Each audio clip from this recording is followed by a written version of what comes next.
Karong butaga sa spotlight mga kapuso atong ilailahon kini usa ka photographer taga Mandaue City.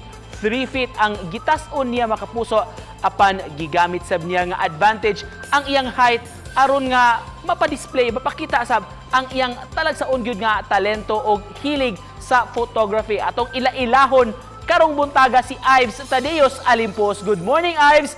Welcome sa programa. Kumusta karong buntaga? Good morning ninyo. Hello. Okay na kay ko dira. Kamo dira, sir. Mustang ko ana to dira issue or pandemic. Okay ra sab kaayo mi Ives, nani kay sikay gihapon ug mapasalamaton ta kay bag-ong adlaw karon. Oh, dapat lang gid. Kumusta man ka? Okay ra ba mabutyag pila may edad nimo? One day ko, sir, 19 years old. Ives kini imo. Taga Paknaan. Mandaue City.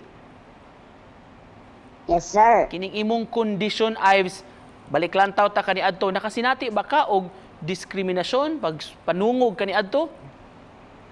Oo, sir. Everyday gid na, sir.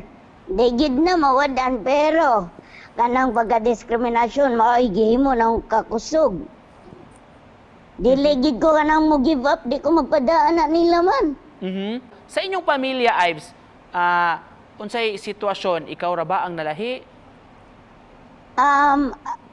Sa amo adre sa isa ka balay ron is tulo may kabuok ang nalahi, which is my auntie o ako ang mama. Pero ako ang pinaka-unique nila nga gamay. Nga 3 flat. Nahibaw-an na mo Ives nga photographer ka karong panahon na mo ni kahiligan, nahimo na pong source of income pod nimo. Kano saan man ka nagsugod ini? Starting na ako sa photography is September 18 ata. First, grade 11 ko, grade 12 sa University of Cebu, Lapu-Lapu.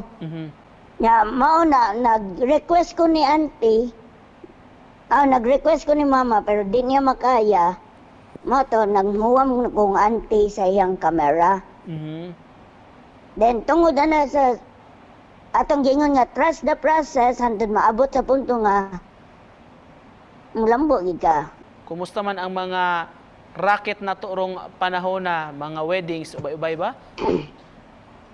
Sa una is kusog-kusog as personal PA pa man ko sa una sa isa ka photographer.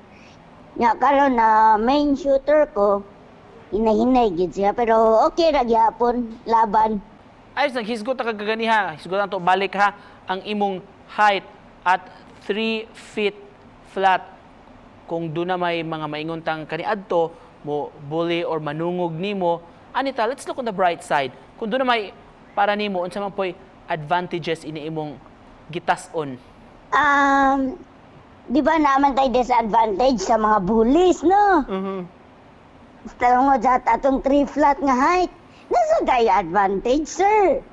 Shout out na ko gani pag May 8. Shout out ko pag May 8 sa Siraw Flower Garden. Free entrance kaayo. Yeah. Thank you.